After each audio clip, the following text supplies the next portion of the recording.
Welcome to Little Town Big Queeries podcast. Little disclaimer on this episode that there will be talks about suicide, mental health, I think there's self-harm, so please take care of yourself before watching this video.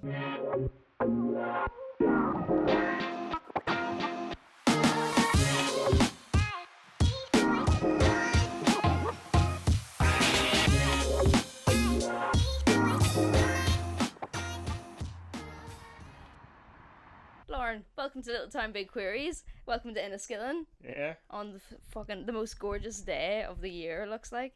It's about 27 degrees. Is it 27? Yeah, Jesus it's 27 Christ. on the drive down. So Really? yeah, Oh my god. Yeah. But do you want to introduce yourself, a little bit about yourself, where you're from? Yeah, so my name is Lauren. I am a transgender woman. I'm also award winning. I was named Inspirational Role Model at the inaugural Hummingbird Awards in Northern Ireland last year. Was a fabulous ceremony. Awesome. And also recently in London, I was also named the Trans Community Champion for Northern Ireland with Trans in City. Cool. Which was an amazing honour to receive. And recently I was shortlisted for the British LGBT Awards. So I've been to it, and it was a super event, and met so many celebrities. Awesome. Who's your favourite? There's too many. You had Alan Carr, Tom Alan Daly, Carr? yeah. Shut the fuck up. No way. Who else? Amanda Holden, Peter No. Crouch, Oh my god. Charlie XCX.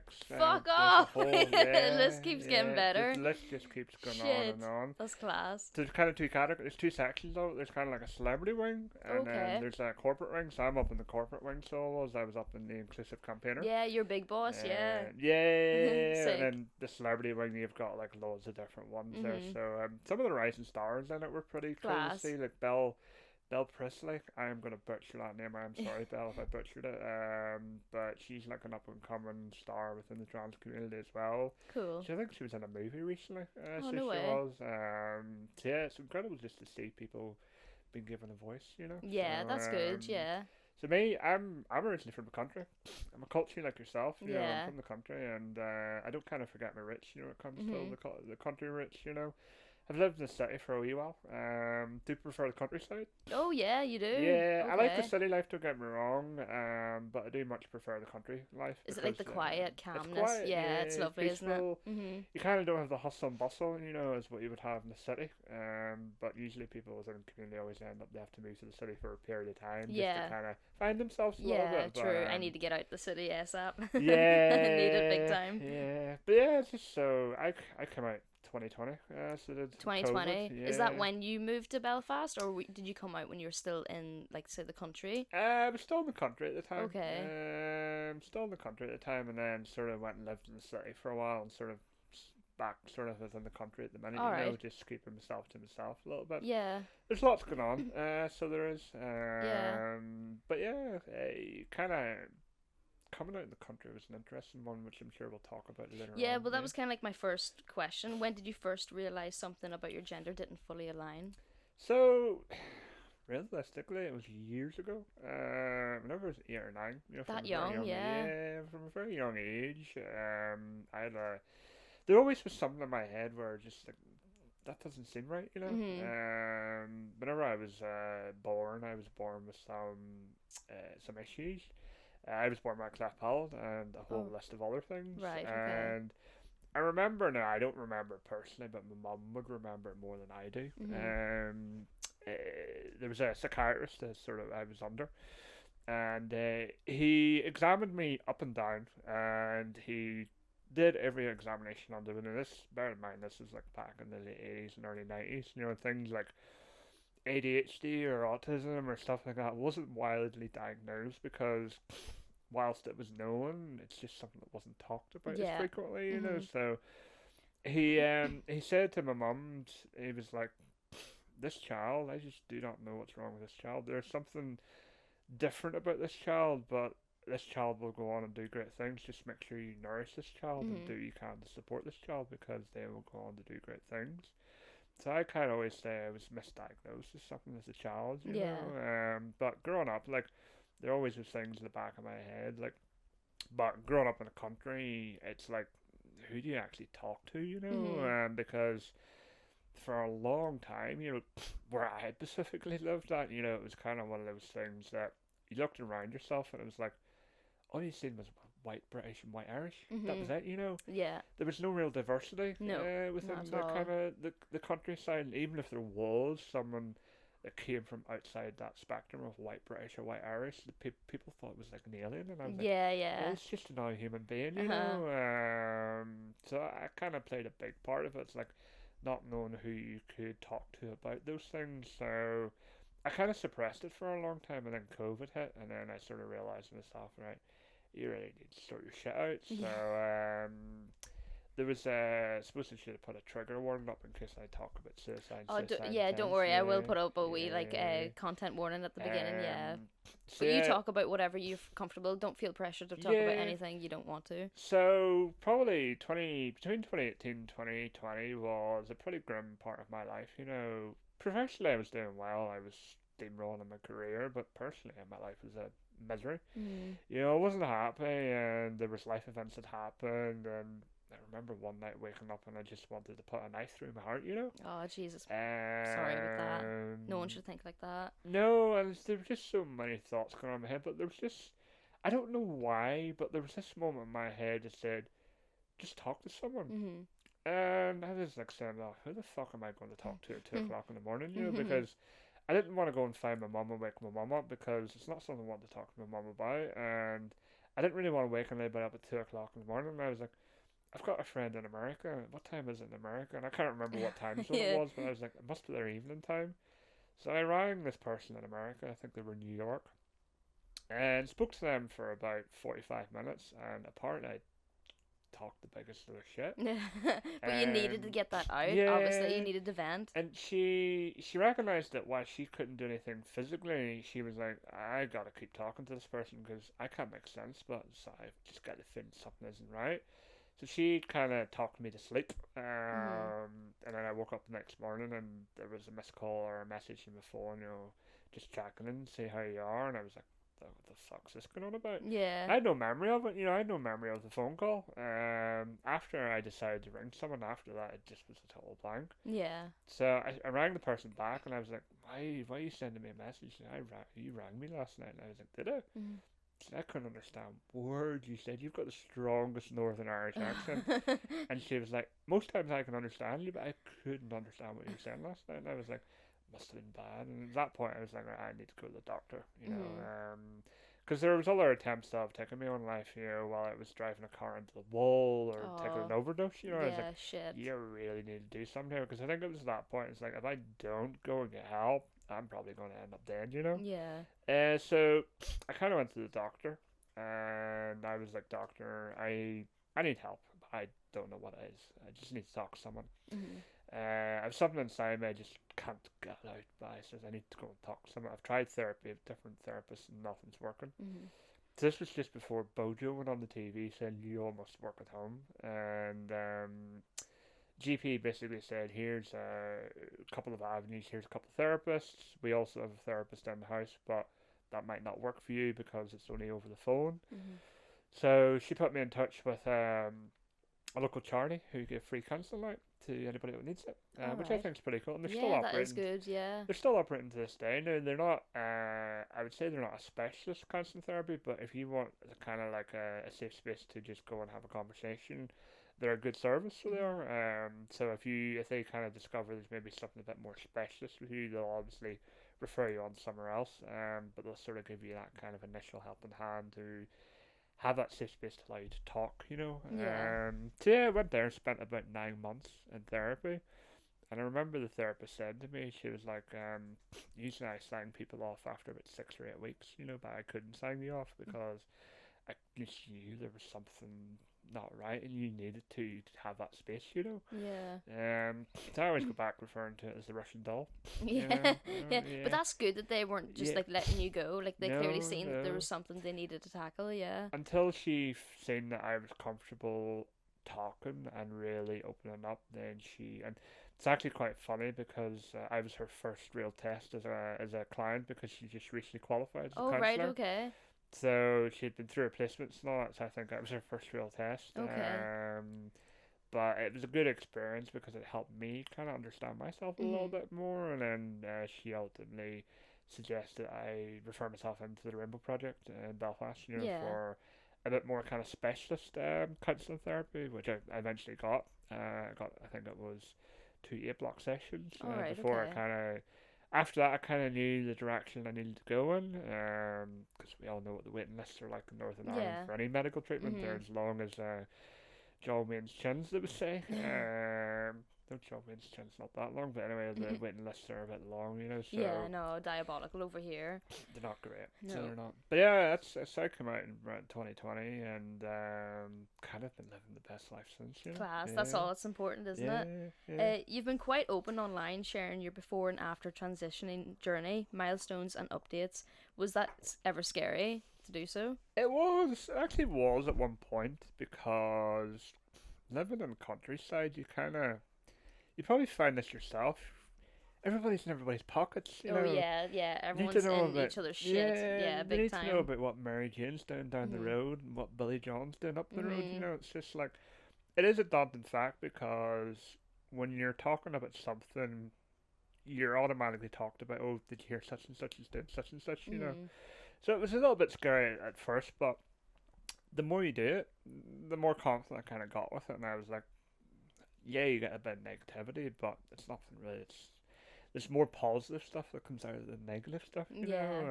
know. So I think it's important to kind of show people that they can be themselves, you know. Yeah.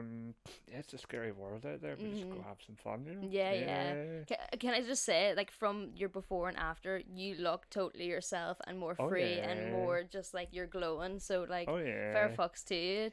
Quite a lot of people have give that compliment. Even the recent podcast, which we'll talk about later with UTV, like quite a few people have commented on how calm and collective I was, Oh, you know, and yeah. spoke a lot freer. Like 10 years ago, I wouldn't have been doing things like this. I'd have been Yeah. too frightened, you know, N- because you're like, oh, what are they going to say? What are they going to say? I mhm. think you have to get over that kind of fear barrier a little bit, Yeah. you know. Too Yeah, right. That's what yeah, I'm doing with the podcast. yeah. I'm getting all the shit, but I'm getting thick skin anyway.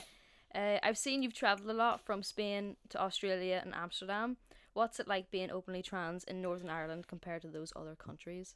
Most of my travel happened before I kind of come out. Oh, right, So it okay. did, yeah. So I've been to lots of places, but kind of seeing different cultures kind of opened my eyes quite a lot. Mhm. So you've already named Spain, Australia, and Amsterdam. I've been to America, and I've been to where else have I been? Caribbean, Maldives, and Indonesia. You Oh, know, class. Unreal. I'd love to get to, like, all the Asian countries. Would be so sick. Indonesia was pretty interesting. You Yeah. know, you kind of people don't really appreciate what they have when you Mhm. see places like Bali and even rural Bali. Yeah. I remember going for a tour one day. It was a rural tour. We were seeing rural Bali, and it was like we got to see a farm, a school, and a whole lot of our things. And like the farmers were basically plowing the land with 2 cows. There No was no way. tractor, you know. And it's Yeah. like if you're in Ballymena or you're in freaking Markerfell, you're seeing tractors all over Is the right. place. Yeah. But They're back to basics, aren't they? these guys had 2 or 3 cows that literally Mhm. took 10 hours to plow one field, and it's like wow, you know, people Yeah. don't really appreciate what they have. Mhm. And the funniest thing I seen was the situation with toilets. You know, well, the COVID toilet roll shenanigans and Oh, people is right. Yeah. I totally stockpiling. forgot about that. That was crazy. When you went to Bali, when you're in Bali, there's no such thing as toilet roll. So it's Yeah. like if you need a pee or a poop, you're basically squatting into a hole, and Yeah. they basically use a hose after Yeah. that. So they True. do, you But aren't know. bidets like a lot better, aren't they? Like, so Yeah, they're ahead of us in some way. they are, they are. But yeah, no, they kind of like being trans in Northern Ireland has its challenges. You Mhm. know, we have come a long way. We still have a long way to go. You Yeah. know, we're nowhere near where we should be, but it takes people just to be brave and open to be themselves. You know, Yeah. it takes a few people just to break the mold Mhm. and realize this is just a normal everyday thing. You know, Yeah. it's just somebody that's living their life at the end of the day. You Yeah, know, that's what it is. There's too many people that are like kind of following other people's tracks, like how it's very on trend to be transphobic. yeah, Like it probably has always been about, but ever since Trump has been in office, it's like it's gotten everyone's jumped on worse. the bandwagon, you know? It's gotten worse. Yeah, So it it's has. crazy. You said you'd always dreamed of doing a photo shoot, but didn't feel confident enough. What made you finally go for it? The photos were class, by the way. Really This is appreciate the it. one from 2020. Yeah, is what I was stalking you, by the way. Yeah. I've been doing my research. There's another photo shoot actually in the pipeline. I'll talk about it in a second, but kind of the photo shoot I did in 2020, it was like weight was always a major factor with me, and I was quite heavy. And during COVID times, I kind of took it upon myself that I was working on myself. I needed to work on my weight a little bit. So whilst people were drinking wine and putting weight on, I was doing quite the opposite. I think one of the luxuries I had with the country, even though it was breaking rules at the time, I just went out for walks, you know. Yeah, that is the Um, best workout for you. Just going for a long yeah, walk. people underestimate it, you Yeah. know, and I think because I was in an area where social distance wasn't really a problem, because where I was walking, you weren't really near anybody, Yeah, you you know. won't see another soul. So it was nice to just to be able to get out. I think that kind of motivated me to get on with it. I think at that point I had lost in 8 months like 6 or 7 stone. Wow, fucking hell. What's your secret? I think my Asking heaviest for a I friend. was 21 stone, you know, Fuck, damn. and I got down to about 15 stone. That's lethal. I wasn't 100% happy with the weight for a photo shoot, and I was like, I need to like tone a little bit, you know, lose a little bit more weight, like, because I think I'd spoken to a medical specialist at the time, and they kind of said like, put your BMI out the window, you know, because BMI isn't really It's a true load of bullshit, factor. isn't it? Yeah. But if you look at you look at your height, your lowest weight denominator is probably about 10 stone. Your highest is probably about 15 stone. So you want to be in the middle of that. And if you want to take it maybe not to the extreme, but probably aim for about 13 stone. And then that allows you a little bit of a buffer that if you put weight on, you get up to about 13 and a half, 13 3/4, you're okay. Yeah. So I worked with a coach, Melissa. She was an amazing coach. Worked with her for about 4 months between September and December. Trained with her twice a week, and obviously the end goal was to do a photo shoot. And it was such an amazing experience. I learned a lot from that photo shoot that I'm going to take into the next one that I'm doing. Because I'm on the weight loss trend again. Because last summer I've lost about 6-7 stone. My God. Because I piled the weight back on post-op, so there was a few other factors there, so there was. But once I kind of got my kind of health back a little bit, I was like, right, you need to tackle the weight again. So back on the walking, weight started to come off again. So I've shifted quite a bit of the weight. So I've another wee bit to go, but the kind of goal is once it's down to where I've got a target, I'll do like a bikini photo shoot and just really kind of Sick. Go for it. just really kind of put the word out there about body confidence, you know, because like I would be quite open on LinkedIn. It's funny, I did 3 or 4 posts over the last kind of 3 weeks, and like one of them got like 25,000 impressions, and it was No talking way. about the UTV podcast. Yeah. And there was another one I did that was just talking about stuff in general, and it got about 200 impressions. It's weird. The algorithm is really, really weird. Yeah. So I kind of know how to work the algorithm a little bit. So the idea of the bikini photo shoot is to sort of just show myself as my best self, you know, and Yeah. sort of show that you can do what you want to do. Because like recently I took part in a pole dance competition. You might as well say it was a stripping pole dance competition. You know? You mentioned UTV felt genuinely collaborative with your story. What made that experience feel safe? What did they do right? They just opened their door, you know, and allowed a simple conversation. There was a conference at the beginning of the year in Belfast with Outreach. It's not even Outreach, Out Connections. It's a new establishment that is set up in Belfast to kind of understand what can they do for not just Belfast, but what can they do for Northern Ireland and the queer community. And there was a representation from UTV attended just to get a bit of a feel of what was happening within the community.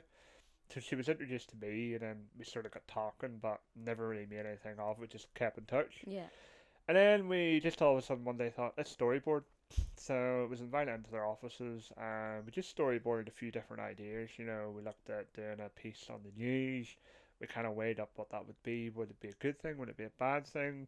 We also looked at potentially doing an interview with Pamela Ballantyne. We looked at doing a podcast. There was a few different things, and they were pretty open about it. You know, Yeah. there was no kind of argument, you know. It's just a case of you want a voice, we'll give you a voice, you know, Yeah, and that's we'll be nice. respectful about it, Yeah. you know. So the person set me up with Carl Jordan, who interviewed me on the podcast, and she was pretty open, you know. We kind of agreed to discuss the questions beforehand just to make sure we were all happy, and Yeah.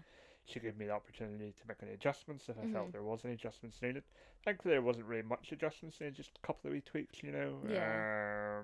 But no, they were really, really good. And just allowed the conversation to flow. You know, it Mhm. wasn't a case of somebody sitting on the other side bashing your ear. You know, it was nice to hear a positive story out there, and that's what a lot of feedback has been. It's just nice to see a positive story. Yeah, Where, something different. yeah, Yeah. you're not hearing somebody bashing about something. You know, it's just we need more positivity out there. You Yeah, know, definitely. There's yeah, not enough of it. no. Without naming names, have you noticed a difference between media outlets and how they approach trans stories? Oh, 100%. Yeah. 100%. There's so much right wing media out there, you know, and even with the recent EHRC stuff, you know, people's perception of that is incredible. You Mhm. know, even within the community, most of the community talking about it, like, have got it pretty much spot on. There is some of the community maybe shouldn't really speak about it because they're not talking about it right, you know, Yeah. and they're misinterpreting it. But the media doesn't really help us. You know, No. there is a lot of the media out there that just goes pretty much against us. You know, it Mhm. just takes one thing Yeah. and they pick up upon it.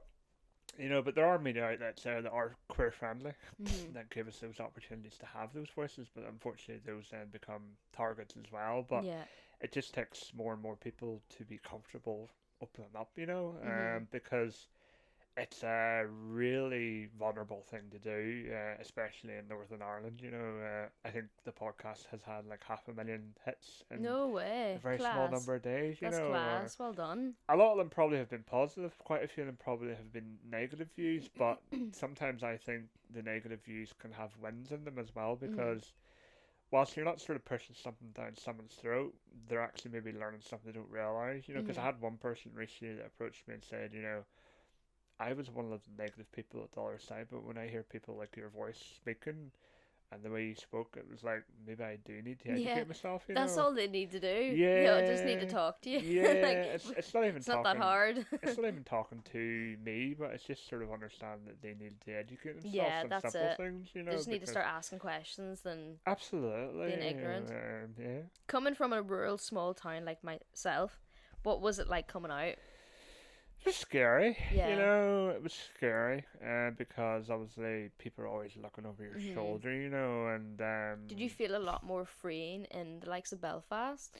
you do feel a bit more freer in bigger towns because you become nearly invisible, you Mhm. know, and people don't really care what you're doing to your neighbours as long as you're being respectful at the end of the Yeah. day. It's quite funny. One of my previous neighbours, all he did was smoke pot, so that you were getting high half the time, so you Okay. were. But coming out in a small rural town, it has challenges, you know. I think there was a time there was a car that tried to run me over, you know. What? Yeah, I'm sorry to laugh. But that is fucking ridiculous. yeah. Jesus fucking I Christ. think it was the time I started changing my hair to blue, you know. Yeah. The hair was starting to grow out a little bit, you know. Because I've had this blue hair for what 6 years now. Right. I love the blue. It's Yeah, different. it's kind of like my signature now with my stage name, Blue Champagne, you know. Yeah. So it'll be here for a while. But yeah, like I probably had a target on my back, but now kind of back in that country vibe. It's maybe the target isn't there as much, you know, because people have realised that yeah, I'm not doing any harm, you know. No one's Yeah. doing any harm, you know. Mhm. So quite a few people within that town have kind of reached out, you know, personally and sort of saying, you know, well done for being you, you Mhm. know. Don't let anything stop you. Yeah. But it's funny. This is probably going to put a little bit of controversy out there, and people probably diss me in the comments for it. But take religion into it a little bit. Like, I'm from a Protestant background. Mhm. I found that whilst there's Protestants out there that supported me, there's a lot more on the Catholic side that actually supported. You know, It's weird that it's a weird, you know, because and yeah, well, I'm not from. I'm from here, but I live in the Isle of Man, and I was trying to explain to the Manx the difference, Catholics and Protestants over yeah, here, and they thought, oh right, okay, Catholics are anti-abortion, anti-gay marriage, anti all this, and I'm no, like, guys, no, it's the Catholics actually don't mind all yeah, that. it's all the way about. It's the other way Yeah, around, it's all yeah. the way It's about. well, it's not. I don't even want to be like it's Protestant. It's the DUP. Yeah, it's the DUP. Or I It's don't. us. I don't want to get political because I don't actually know all that much about politics. I just know. It's not just the DUP. It's Free Presbyterian Church. Oh yeah, Yeah, it's the yeah. Free It's Presbyterian that Church. category which they all Yeah, kind of fall into. it is. But Mhm. yeah, it's the times are changing. Times Yeah. are changing. You kind of look at what the Greens are doing in mainland Oh, UK. Zach yes, Plensky, that's like it. what he's doing Legend. is incredible. Like even the voices he's given. Mhm. Like he did a podcast a while ago there with a sex worker. Mhm. Obviously, a sex worker protected her identity, but just her having her voice heard was incredible to see. Yeah. Because Zach is for the people, but again, you'll have right wing media that'll be going after him saying, Yeah. how dare you do this? Mhm. Because obviously the media is controlled predominantly by right wing people. Yeah, he's such like a modern solution to like a modern Oh problem. yeah, Like we're always used to the same old men we are. politicians, and he's just like, oh fuck, he's paving ways for everyone. It's the same as Mal here, who's the head of the Green Party in Northern Ireland. Mhm. I know Mal. Bumped into him quite a few times, and got over to England there recently in the boat. I bumped into him as they were heading to Scotland to campus for the local elections, and like just such a breath of fresh air to Yeah. see someone who is so open for not just the queer community but for everyone, Yeah. because we've lived so long under austerity with the Tories and Labour, Mm.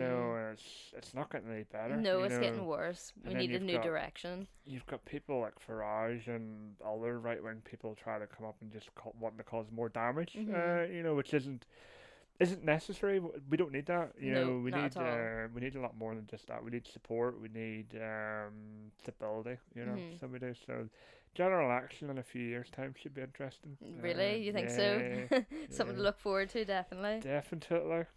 Tell me about your charity walk in your big blue heels. How did that go? I thought that was iconic as fuck. I thought it Fuck, was that such was a a niche moment. challenge. That was a moment. I didn't actually walk in the end change for the full distance because my legs Oh, were you would being have no feet completely left. destroyed. I was gonna ask, have you wore heels much before doing that challenge? A little bit, not a lot. Yeah, I Not a can't wear lot. heels. I wore smaller heels, block heels for the challenge on and off. So I think I did maybe about 25, 30 kilometers in heels and then finished the rest of it off in flats. And the only reason I finished it in flats was it's a bit of a weird one. So I took my break, came back from Port Stewart side, walked from West Strand to the end of Port Stewart Strand and back, and then did West Strand to White Rocks and back, and then did Port Stewart Strand back again. And it was before I went to White Rocks, I kind of had realised that there was something wrong with my ankle and my foot. So I kind of had a medical professional on hand who kind of came and was like, yeah, like probably just finish the rest of it in flats if you can. Oh, no way. Is your foot in any pain? I was like, it's not any pain, it's grand, it's just a bit more kind of, what I said, finish it in flats if you can. If you want, you can abandon it if you want, but I know Mm. you want to finish it. But I did it for charity, just to raise money for mental health. Yeah. It just came about. There was another fundraiser I did back in 2021, kind of the height of COVID again. So it's like me and a local DJ around Mid Ulster were looking to do like a little bit of a fundraiser for something, and this time all the clubs were closed and you couldn't really Mm. do it in a club, so we just decided to find a castle Okay. and live stream a disco Oh, from a no way. castle. That's class, yeah. So we did a raffle, and I think we raised something like £3,500 No way. for mental Fuck, health fair charities. fucks, Yeah, yeah. just by playing tunes through the internet and doing a But that it raffle. shows how much you can do And to get fundraising. that was in the height of the second lockdown where people's morale was so low. Oh yeah, So miserable. the fact of that, and that was actually at the end of January, so that was coming out of the impact of Christmas, Mhm. and that just gives some look forward to it. The Hill Walk 2 years later kind of just re-established it. I was like, fuck it, let's just do it, Mhm. and I think it raised just over £2,000, which I Yeah. ended up splitting between two charities. Yeah. The Olive Branch was one of the charities, and then Rainbow Project was the other charity. So I think they got about £1,000 each Yeah. at the end of the Fair. day. But yeah, it was an interesting day. Mhm. I think it's the most steps I've ever done on a day. Oh, class. I remember finishing it and literally collapsing on the ground because it's quite a funny thing. What happened actually, funny story from it. So one of the charities actually come to visit me at different points throughout the day. And the last kind of hurdle, I was wearing a Fitbit at the time just to kind of keep my track of my performance and stuff. Mhm. I was starting to slow and lag down quite badly, and this was like at 40 kilometers, whatever it was. And I was like, I really need a boost here. So the charity, they met me at Harry's Shack in Port Stewart. And I had them little like energy sachets or kind of like things that runners use. Yeah, like It's kind of like what I would consider the speed. glucose stuff. Yeah. Yeah. I kind of felt like it was taking speed Yeah. to a certain Did it extent. actually take effect? So I was like, I sat there and I says, right, I'm gonna take 3 of these sachets. You say you only take one, but I was like, I'm gonna take 3 of these. Fuck, you might as well say I was taking speed. Because Yeah. see, when I got back up, now I let it settle for about 15, 20 minutes before I set off again. Mhm. Fuck, I went like the hammers, and I just went, "Woo." I think my pace every kilometre was something like 15, 16, 17 minutes. Yeah. And when I got back out, my pace ended up at 9 minutes per Fuck. kilometre, and I was like, Oh my god. let's just push me through. Yeah. But by the time I got back to my car where I'd finished it and hit the stop button, I just literally collapsed and as like get me home. Literally first thing I went to when I got Chinese and Oh just yes. basically nailed it. Good woman. Fucking love. It What was is your Chinese order? crispy chicken, Peking. Crispy chicken. Yeah. Yeah. No, Or I'm basic bitch. I'm just like chicken curry and rice. chicken curry's good as well. Yeah. Half rice, half chips. You know. Yeah. So the rice won't fill me enough. Yeah, there's a good Chinese in Castle Dawson. It's probably one of the best Chinese in the country. I think Jerry Labs goes to it. Always Jerry Labs is run from Mid Ulster as well. Yeah, he has a podcast as He well. does. Pop My Cherry. Yeah. Yeah. Fuck, I'll not be on his level. Not Yeah, a you never fucking know. chance. You never know. You never know. We love an underdog. Yeah. You've highlighted local businesses as safe spaces. Why is that important? I think it's important to know what is a safe space. You know, not necessarily creating a safe space, but who is a safe space, because it's hard to find safe spaces because, like, if you, like, take for example, if you're looking at an environment to socialise, at the minute in Northern Ireland, there's probably not a lot of safe spaces for the trans community because anywhere there is a safe space, there's alcohol involved. You know, and Not everyone drinks. not everyone drinks, Yeah. and that presents a bit of a problem.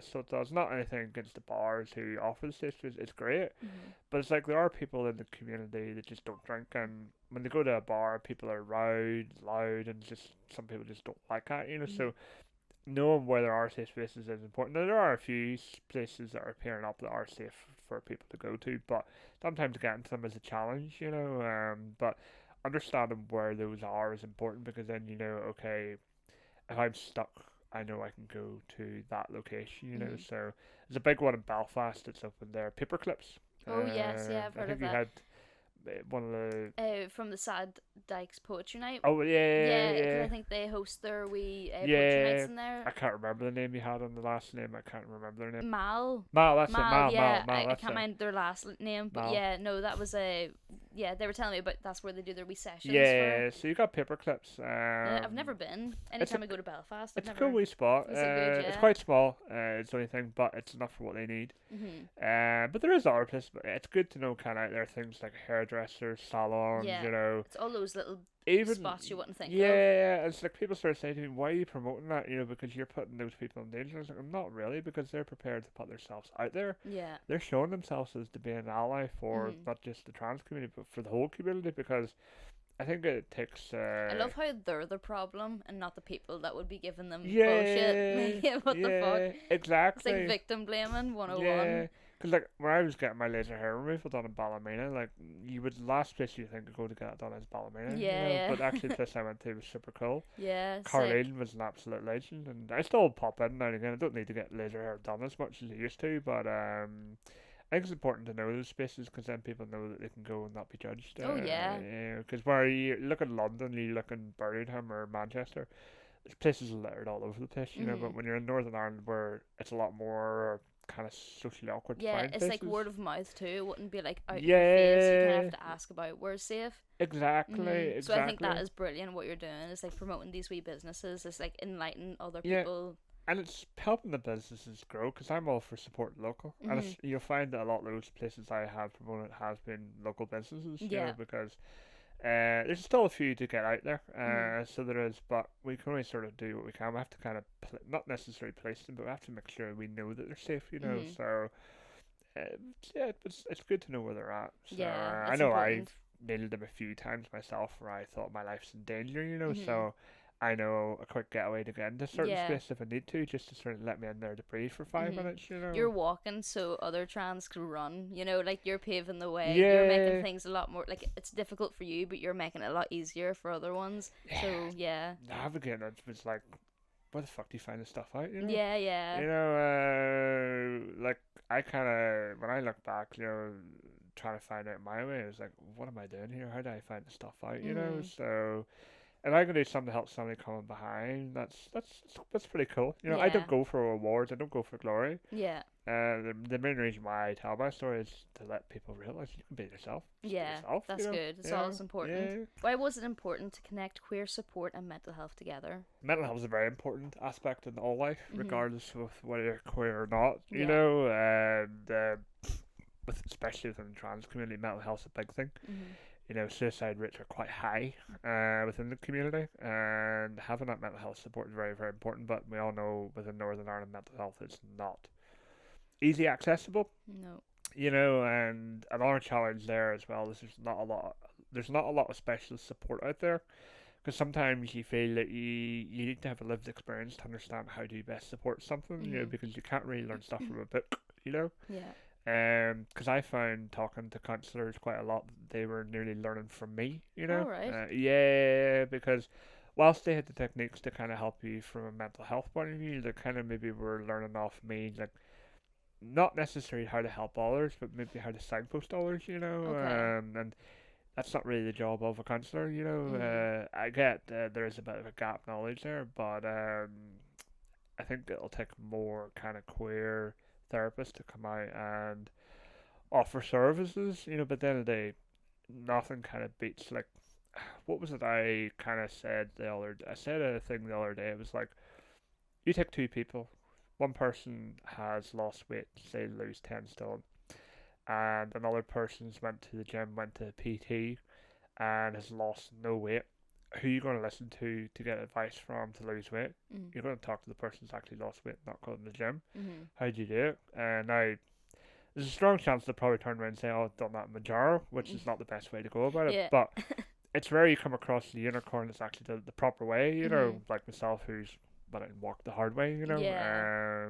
So you will listen more to lived experiences than kind of stuff that's in books, because you learn more from a lived experience. Yeah. Yeah, Too right. Yeah. yeah. Not everything's like studied in books. You need to like No, learn off other people. you do, and it's an important aspect for anyone kind of in that field to learn from that. Mhm. It helps to know people within the community as Yeah, well it too. becomes almost too corporate when it's just from books. It's like just Yeah, talk to someone and and get their feelings. there's some genuine therapists out there that are quite open to it as well. Yeah. Like they'll say themselves, like, the book doesn't teach you at all, and you do have to kind of know what you're doing with it. Yeah. Yeah. Do you think Belfast queer community has changed over the last few years?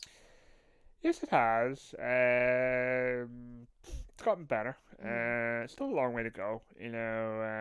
It's still not safe for people to walk out and about after a certain time of night. Really? Yeah, like I know I can't really walk out after a certain time of Yeah. night.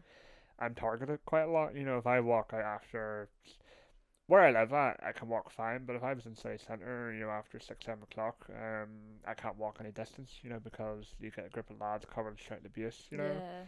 And It's so not for right. me, if I'm kind of going into town at night, I'll either, if I'm not drinking, I'll drive in and park near where I'm going, or if I'm going out for the night, I'll go in the train early if I can. But if I don't can, just get a taxi, drop me off, and get a taxi to pick me up. But yeah, whilst we've made progress, we still have a long way to go. Yeah. What would you say the queer like LGBT, or how do I say this, like the gay community was for trans? I'm Where do kind you of know? more thinking of like scenes, like pubs and all that. Yeah, I mean, even depends what pub you're in. Mm, If you're in the kind of your usual gay bars like Maverick or Union Street, they're pretty accepting. So they are. okay. You get no hassle. Big Box, you get no hassle. Kremlin, slightly different story. Yeah, so I wanted to, I hardly go like clubbing or whatever in Belfast, but I always hear the same story about the Kremlin. Yeah, I don't go personally. I've been a couple of times and I got dogs abuse in it, Really? and it was straight people at Is the it end of the day. like from customers or staff? Because I heard the Customers. staff are pretty nasty too. Most of it was customers. There was the odd staff member that did cause a bit of disruption. But the customers, it was straight people, and you're kind of saying to yourself, this is supposed to be a gay bar, a gay Yeah. club, and it's like you're feeling that there's people coming in and just whatever. So like, you go to Marvel, you go in the Boombox. If you're a new face, you've got Jake and you've got Maria and even Elaine when they're on the door. You're a new face. You're in an exclusive spot here. You're going to come across people who are from all spectrums of the LGBT, you can't be disrespectful. If you're disrespectful, you're getting out, you know. Yeah. So I don't think Kremlin have that stance as much as saying, this is an inclusive club, just Yeah. let people in. Mm. So I don't go to the Kremlin. As I say, I was on it once or twice, and I was like, I'll never do it again. I went and did bucket collecting for Belfast Pride, and never do it again in the Kremlin. Really? Never do it again in the Kremlin. But Boombox, 100%. Like I know the majority of the staff in Maverick and Cool. Boombox, and they're all pretty cool. Get on well with one of the marketing guy, and all the guys in there. Like even the drag queens. Like there's not many drag queens I don't know in there, or drag kings as well. Yeah. Had my first performance in there not that long ago. Oh, right. Okay. Yeah, Cool. Cool. yeah, Not so bad. yeah.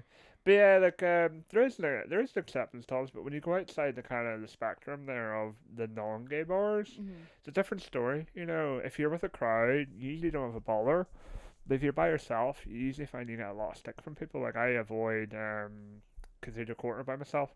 So I was meeting a couple of friends a couple of months ago, and I said I'll come down to meet you, and then we can walk back up to Maverick Mhm. Boombox. The amount of abuse I got from random strangers around Cathedral Quarter was great, and I was like, I'm just down here to meet someone, Yeah.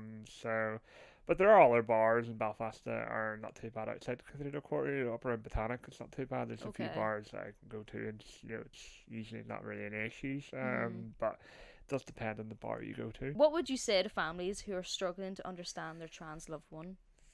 Just listen to them. At the end of the day, your kid's your kid. I can't speak of. I'm not a parent. I don't understand what to be a parent.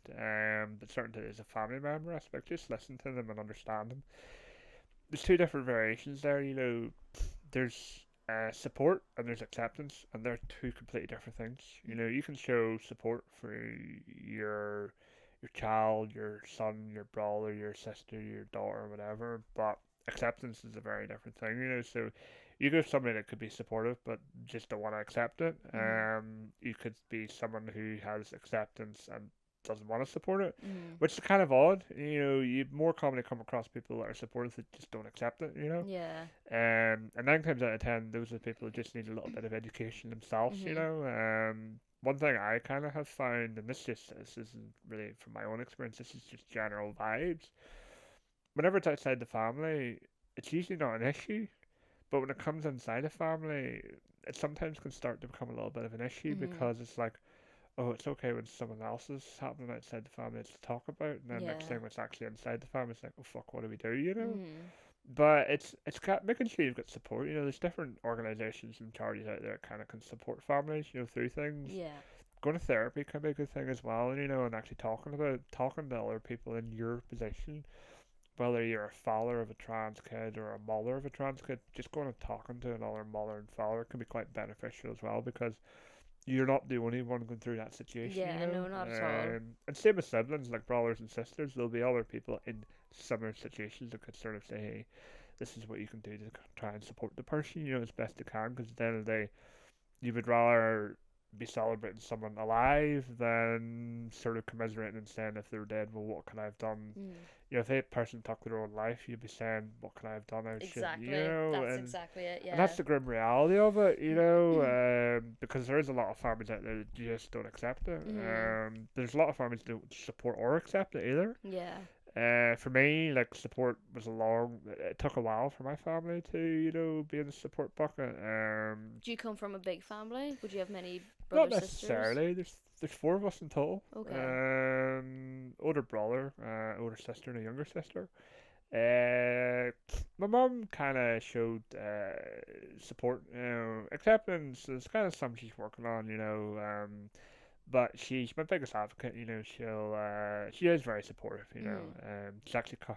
She actually was in London with me at the awards, and I think she Cool. had a pretty awesome time. Nice. Yeah. Awesome. The pictures came out that were pretty well with her. So I'd say she was in cloud 9 because like for her, that kind of opportunity was like a once in a lifetime for her Mhm. because she's never really had that such opportunity to interact and network with people of that caliber in terms of Yeah. the celebrity lifestyle. Mhm. Whereas me, it's probably not a once in a lifetime because there'll probably be other opportunities that'll come out of it for Yeah. me. Because but yeah, like my mum's been, she's seen me, she just doing what you can, you know. But Dad's a slightly different story. He took a bit of time to sort of, you know, come to not a sense of it, but sort of his realization in his head. He's still working through it, so he is. He still has some stuff to do, but he's sort of worked through it at his own pace. But he realizes that you know, time's a wonderful thing, but Yeah. the further you push it away, the longer it takes to sort of heal, you Mhm. know. So yeah, for family ones that are sort of looking to support, just make sure you're talking to people. Yeah. Don't bury your head in the sand, you know. At the end of the day, yes, people will talk about it, but that's their problem. If they want to talk about it, that's not your problem. Yeah.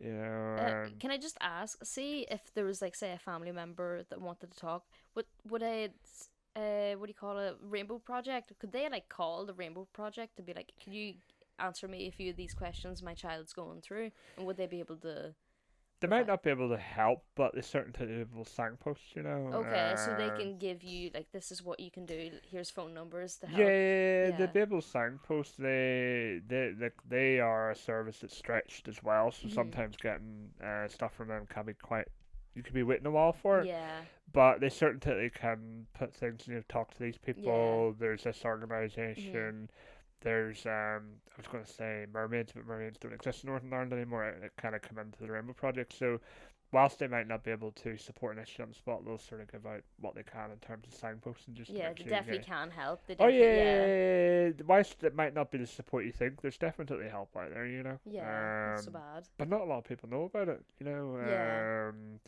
So the more people that know about it, then you can get help out there. It helps, Yeah. you know. And what would you say to queer or trans people who feel abandoned, like the children and It's a tough one. So it is a tough one, but finding your own kind of chosen family is important. You mhm. know, having your support network is important. So I built up a support network in my own kind of community. You know, where it be from pole or work or you know just generally socializing because Yeah. and it's important for that support network to be there when they can. You know, just to support that person. You know, they don't have to be there 24/7, but you know, understanding that you're there for each other is important.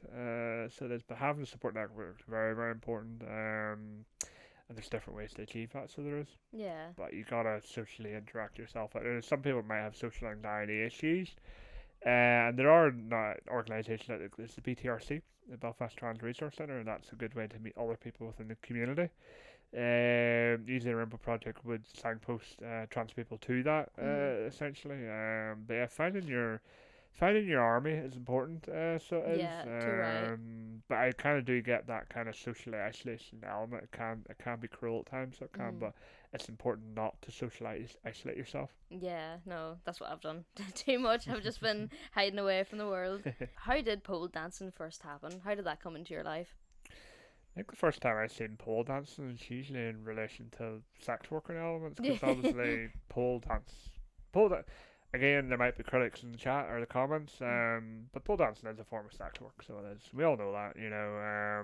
But there's a version of pole dancing that can be on the fitness side as well, because Mhm. it can be quite good for the physical and the mental health, you know. And actually was at a competition in England back in a couple of months ago, and it was a crazy experience, an amazing experience, really, really good. Some of the talent was incredible, Yeah. and people were just throwing their kit off and Mhm. just doing their thing, and it was just incredible to see. Whereas in Northern Ireland, when you go to a pole dance competition, it's a bit more restricted thanks to the DEP. Oh right. Um, I never would have thought. so nipples aren't allowed out, or the bottom's not allowed out. They kind of have Really? to be covered. Yeah. Fucking Uh, ruin everything. Whereas you go down south, I think nipples can be out down south, but Okay. bottoms can't be off. You go over to England, the whole thing can come off. And it was such a crazy experience, but just even the physical side of it, you know, just being able to train and do something in a safe space is such an Mhm. incredible thing to do. Like, I train at Polar Size in Belfast, and just had that safe space alone allows people of any background to come in Mhm. and train, you know. So kind of pole dance was always a thing in the back of my mind, and then COVID hit. It's sort of like I'll sign up whenever COVID kind of calms down, and haven't stopped since. Yeah. From it, I've performed, competed in competitions, Class.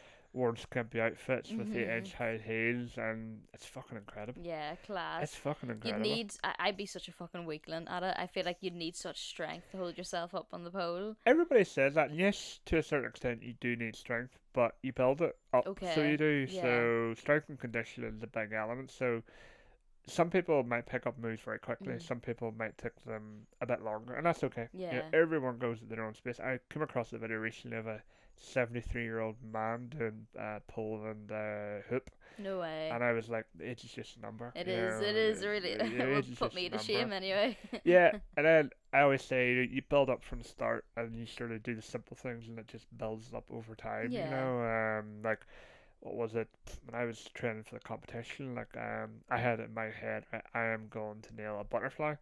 I had done butterflies in the past, but I took a break from pole when I was recovering from surgery. But getting back to butterflies when I went back after surgery was a bitch.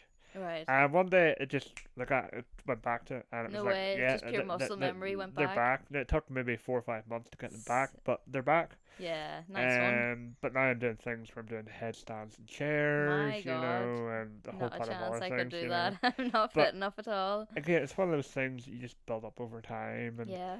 it's the grind. When people see people perform on stage, whether it be a pole dance, a lap dance, burlesque, hoop, whatever, people are like, oh, it looks easy. It's like, it's not really, you know, Yeah. No, because it doesn't look easy to you me. don't realize the grind of the hours in before. You know, Yeah. that person could have trained for 6 months for that performance. You know, competition. Some people train for about 7, 8 months for a competition because they want to be in their A game. You know, and I remember seeing a performer at the Northern Noddies over in England.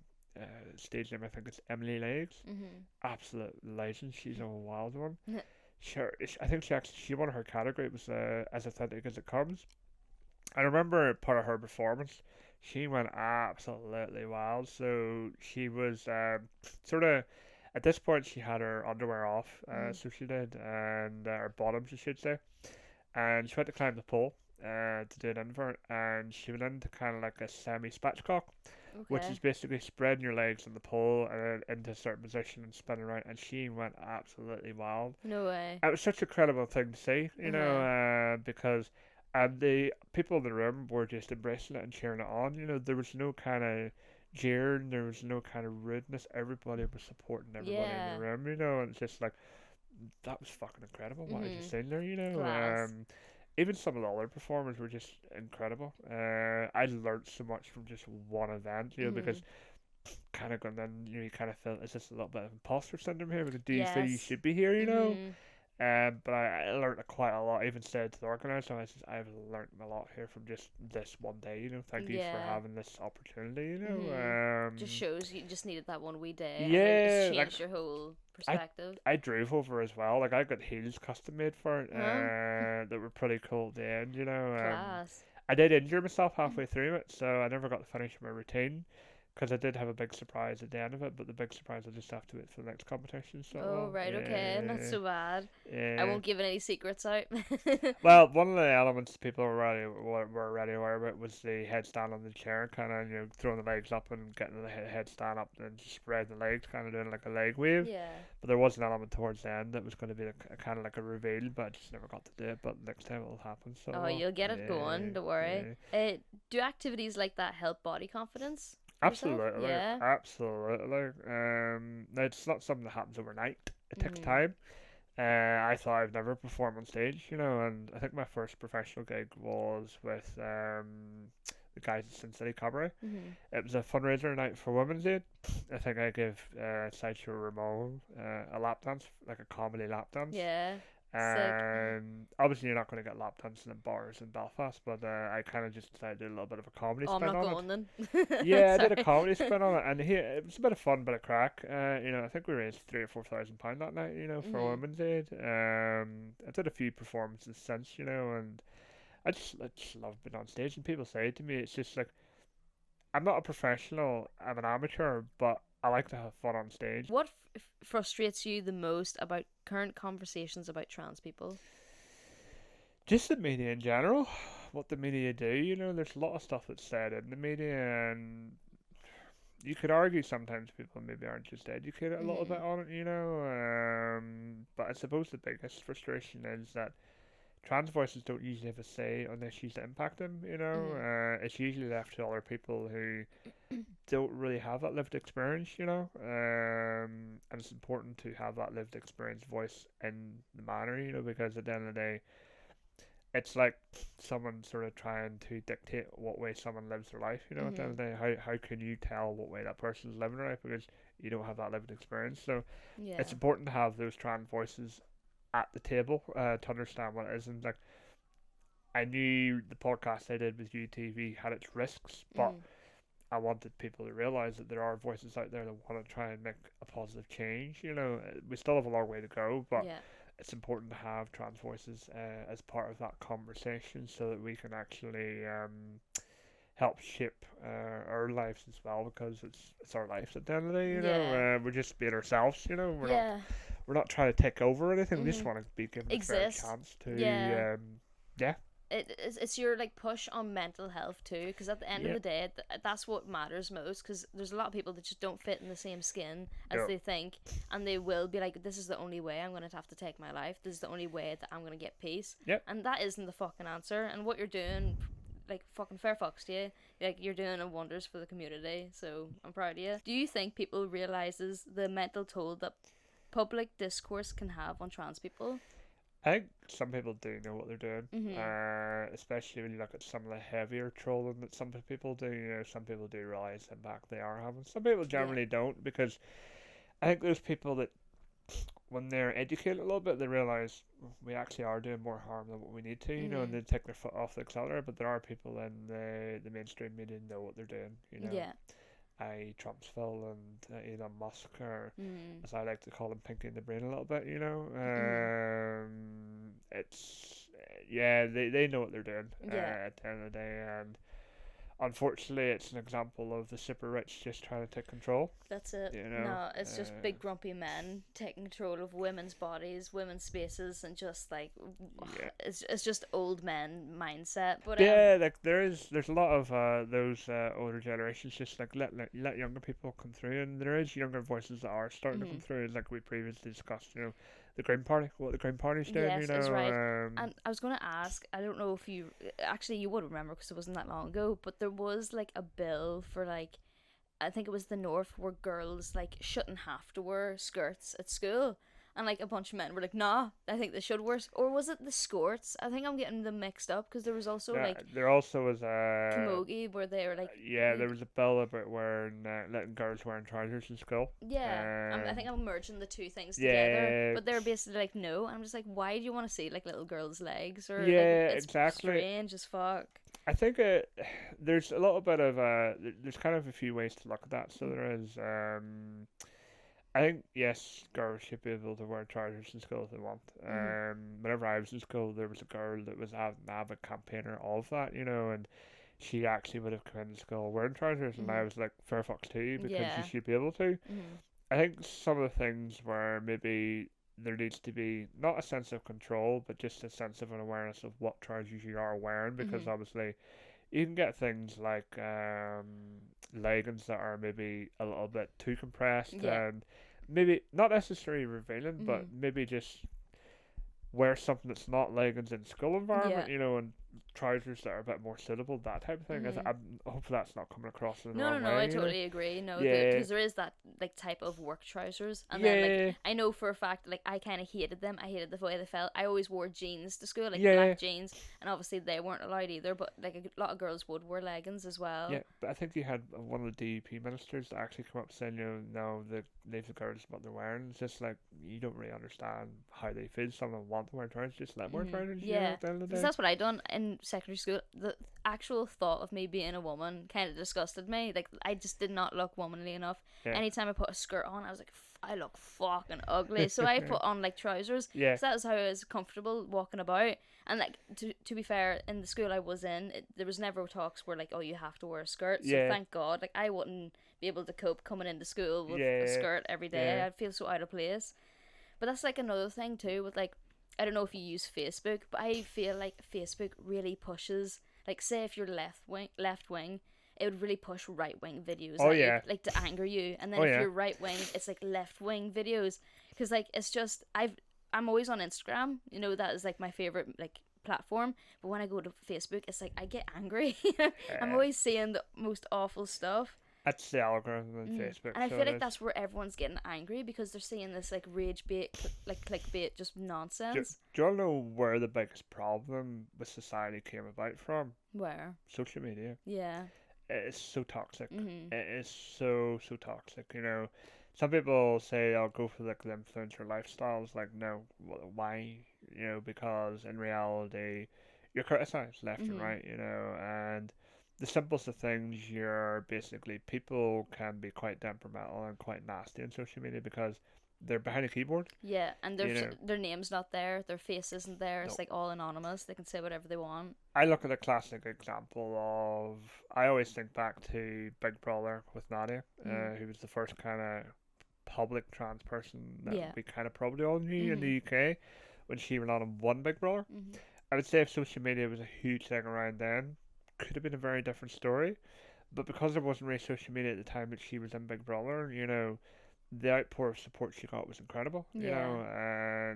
But social media has introduced that kind of toxic trait within people in general, not just with the LGBT community, but just in general. Yeah.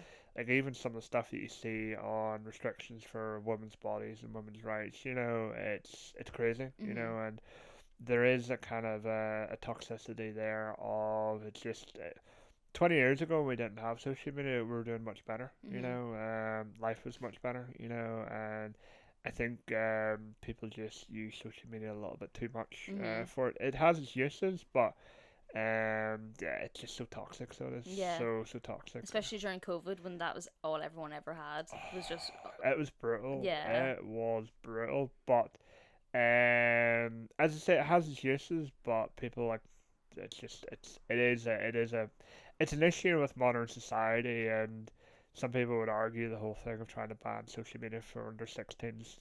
I see both sides of the arguments. Yeah. I do see it as a side argument within the trans community that it's the way trans people find other trans people, especially through like the Discord, Reddit, and other Mhm. tools like that. But there's also a sinister side of social media because people can be manipulated. People, like you said there, you go on Facebook, you're a left wing person, you're basically shoved right wing stuff down your throat and it Yeah. makes you angry and cross. Yeah. Or if you're a right wing person, you're shoving left wing stuff down to you, and that doesn't help us. So technology companies do have a part to play, but they'll Mhm. not do their part to play, Oh yeah, yeah. because they want a reaction, Mhm. so they do. So What's something you wish cis people understood about trans healthcare? it's life saving. Mhm. At the end of the day, it is life saving. For trans people, you don't need to understand what it is. Mhm. You just need to know it's life saving for them. Now, is it for every trans person? Possibly not. Every trans person's journey is different. Mhm. Some people might not want surgery, and that's okay. Some people might just want hormones, and that's okay. Some people might just want to understand themselves a little bit better without doing anything medically first. Mhm. Again, that's okay. I think having that space to understand to be themselves is important, and that's the very first step that should always be taken, right? I need to understand, is this right for me, Mhm. because if you just jump to the gun and try to medicate yourself, sometimes it's maybe can go the wrong way because you maybe get a little bit of false expectations set, Mhm. I think it's important to have that kind of self inner moment to try and understand yourself as a person, and Yeah. the best way to achieve that is through counseling Yeah. and therapy, and it's just going to someone that understands gender identity and you're able to talk to them. So, Mhm. but not everybody has that skill set. But yeah, for cis people, it's just yeah, it's life saving treatment. Yeah. So it is at the end of the day. Yeah. I think the regret rate is like what 1%. Yeah. Very In small. comparison to some of the other treatments that are out there. Because I never really got to ask about your operation. Do you want to talk about? You don't have to, but like, Yes, I had I was surgery. just gonna ask, like, do you feel like you're 100%, like you feel so much better going through that, or? Yeah, like it was a big decision I made. I made it for myself at the end of the Mhm. day. It's how I knew what I wanted in my life. Yeah. It was rough as fuck Yeah. going through it. But I spent years kind of just understanding it and understanding was Yeah. it right for me, before I Well, kind of that's went. good because like a lot of people will say, "Oh, they just jump into it," and like it doesn't work like No, it that. There's doesn't like a work lot like of therapy. There's a lot of like yeah. research and Technically, you can go to a psychiatrist for an appointment, but the chances of you sort of passing in that assessment you'll probably struggle with that a little mm, bit because you need to understand, is this what's right for you? yeah, Because if it's not right for you, it's not something you should just be going to wing and a prayer and doing, is right. Yeah. because it's life altering. Mhm. See, I had a couple of years ago, it's 2 years ago, I had surgery. I went over to Brighton. It's quite a funny story actually, how it all kind of materialized. Was supposed to go to London, and it kind of fell apart. So it did, and ended up going to Brighton. Went for a consultation. Surgeon was really really nice, and signed all the paperwork, sent it back, and they called me, and they gave me 2 dates. And so I picked a date, and it was only really a couple of days later I realised what the date was I picked. I picked the 8th of March, what's 8th of March? International Women's Day. Oh no way! Right, that is Yeah, like almost yeah, perfect. yeah. So what a day to pick it on. But yeah, like the surgery itself was, it was brutal.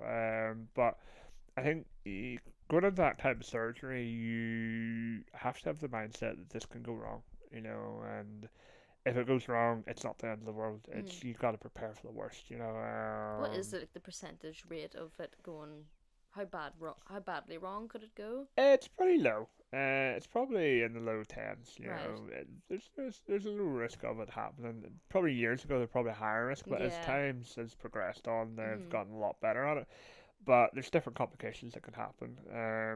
But I think it's important that you follow the advice that you're given and you understand your body. Mhm. Because that first 6 months is hell. Dilation is hell for six Mhm. months. You're doing it 3 times a day for 3 months. My gosh, And that yeah. takes up a lot of the day. I was pretty thankful. My employer at the time, I was off on a sick with full pay for 6 months. I was very thankful for it, and I Yeah. was like, I needed it. Mhm. I probably did a little bit of partying towards the end, but Mhm. I think it was like the last maybe 2 or 3 weeks that I got a little bit of a reprieve because I was starting to go like once a day, All right. and that was becoming a lot more manageable. Whereas if when you're doing it 3 times a day, it's like morning, afternoon, and nighttime. It takes a lot A every lot, day, yeah. but it's important to do. Mhm. So it is, and you get used to your dilators, as they call them, which are just objects that just goes in and sort of helps to sort of help it heal and just help it sort of it doesn't not necessarily close over, but doesn't become tight, Okay. essentially. So I 2 years post-op now, 2.5 years, and it's such an incredible feeling. It's Mhm. only really after about 18 months that I started to feel the benefits of it myself and started to feel myself, so Yeah. much better. And like I have so much more fun now than I've ever had, Class, because it does take your like your body time to adjust. It Yeah. does. And some people kind of don't realize that, and it's like Mhm. they just want it to happen like that. And it's like, no, you can't No, it's allow not. time for your Yeah. body to heal. But now life's really good in that department. Mhm. It's probably one of the best I've ever felt. And someone actually quietly came to me one day and like, can I ask you a question? And they're like, depends what it is. Mhm. I was like, be respectful, Mhm. but I'm an open space, I'm a Yeah. safe space. Like, what's better? I was like, what do you mean, what's better? Is a male orgasm better? Is a female orgasm better? I Oh was like, right.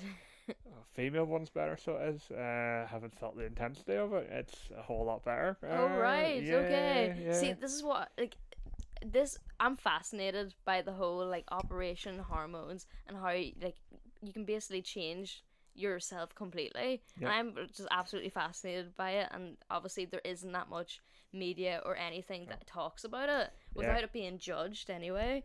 A female orgasm is a lot better. So it is, Yes. and it lasts longer as well. Well, I have yet to feel. I couldn't answer that That's question for you. just based on my experiences, Not so bad. Nice. Yeah, but just being able to self-explore myself better. Like before, I would have struggled in that department because I didn't really understand what felt right. Okay. And having intercourse was quite a difficult thing because it just never felt right. And when I Yeah. had it, it just never felt right. But now when I have it, it just feels right. That's crazy. It just It's feels right, mad, yeah. and it feels so much better. It's like that was the missing link. Crazy. Yeah. No, don't get me wrong. I knew going into it that it could go completely wrong. Mhm. And I was prepared for that. But I did what I did to try and avoid that. There was a small issue that I had raised up in it, and I ended up getting a little bit of advice from a friendly gynecologist. Some people might argue, why do you need a gynecologist?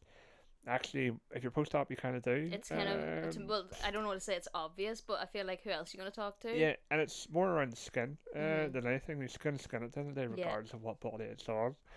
So I went to see this gynecologist. They were quite friendly. We were just having a chat, so I was finding I was having an issue. It wasn't a complication per se, but it's just like after intercourse, I was bleeding, and I was like, Right. this doesn't make sense. Yes. I'd spoken to the surgical team, and they're like, if you can get someone to have a chat with you or have a check over, just to check it out. So we went and had a check out, and they asked a few questions, just to understand how I got to that point. And they basically said, I can put £100. I know what the problem is. It says you're probably my first patient in this kind of category if someone's been post-op, but I'm not an expert. But here's my 2 cents on it. So it was like, when you're dilating, you're using a specific lube. That's fine because dilation isn't not aggressive per se, but you're putting a dilator in and you're leaving it in there. You're not kind of simulating intercourse. And he says, don't use that lube if you actually want to have intercourse. If you want to have intercourse, use this type of lube. But he says, do not use anything off Love Honey. He says, it's the worst lube you will ever come across. Actually, Yeah. okay.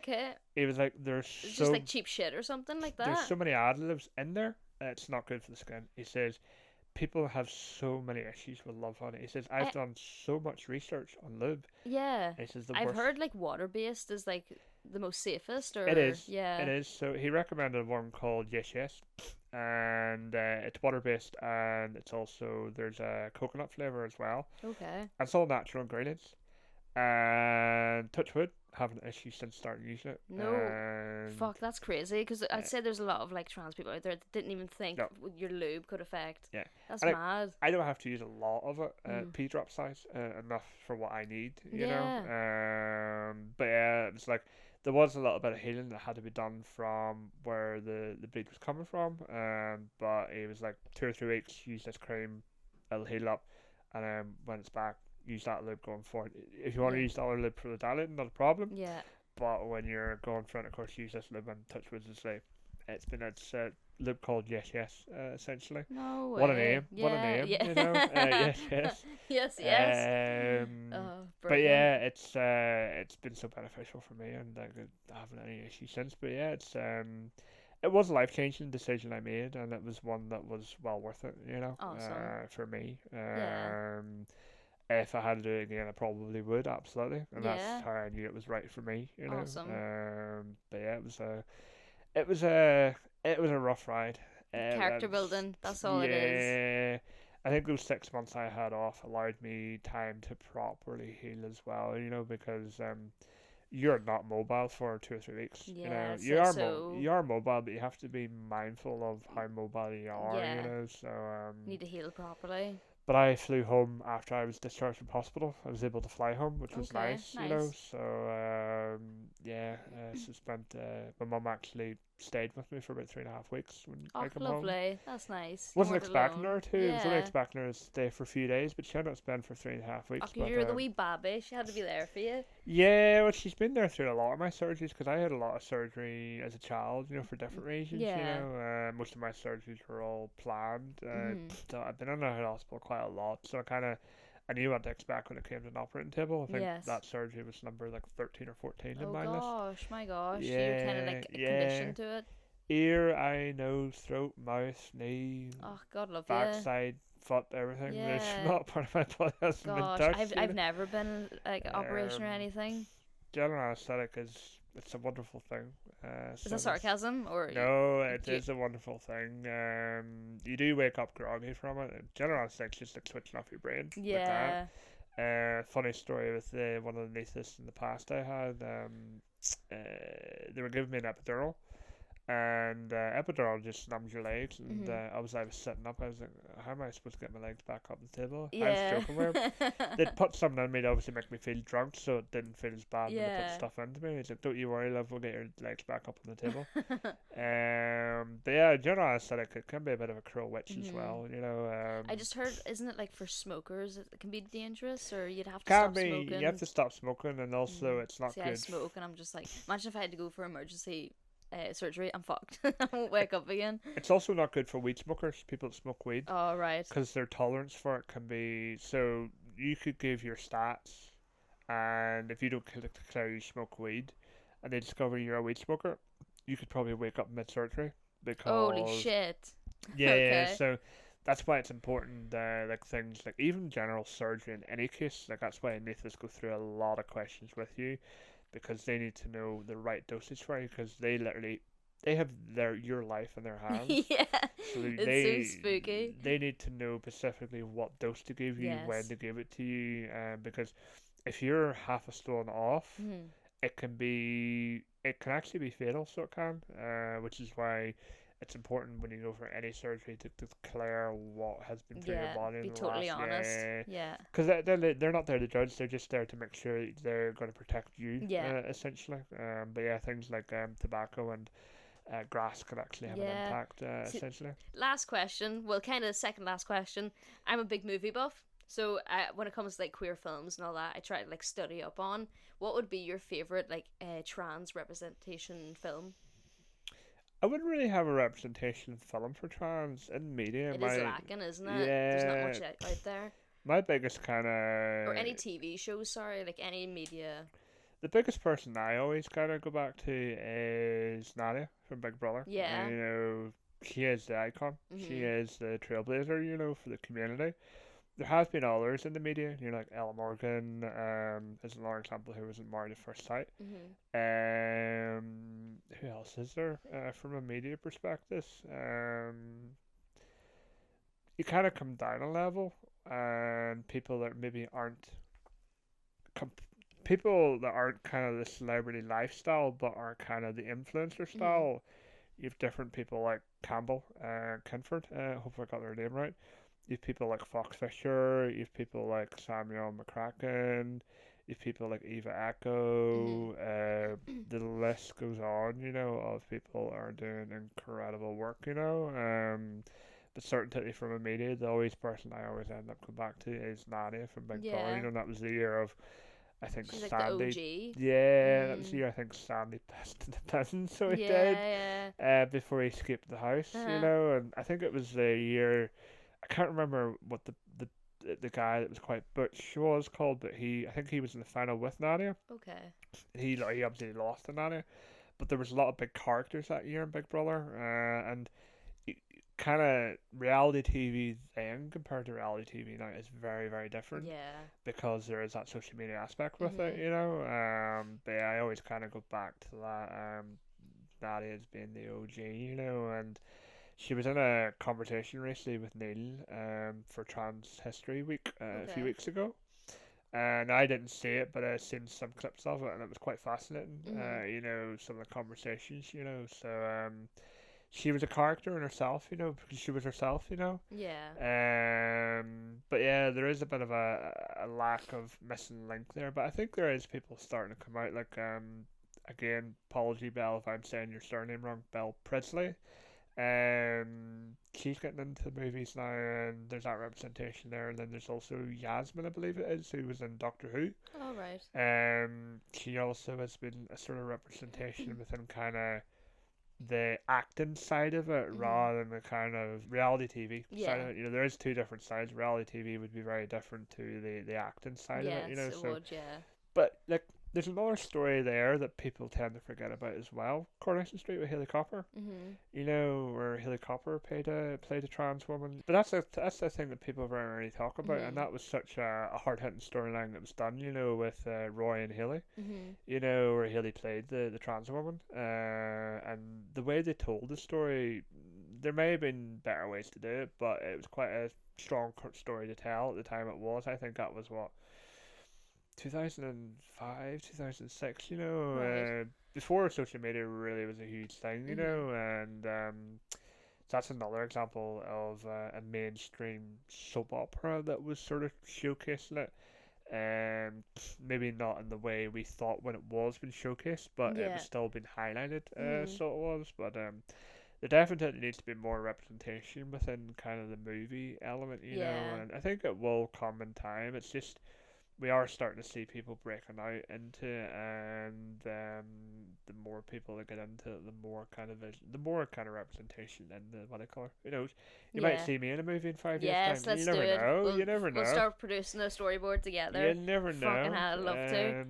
Because one of the things that people have said to me is that I speak quite well. Mhm. Obviously, I kind of have a thought in my head before ahead of time when I'm speaking. You know, I don't like to tell free speak. Yeah. Well, shouldn't say free speak. I don't like to kind of speak on the fly. Yeah. I want to have a little bit of an idea ahead of my time what I'm going to say because I can mumble my words a little bit, you Yeah. know. But I've kind of found on myself the last couple of years.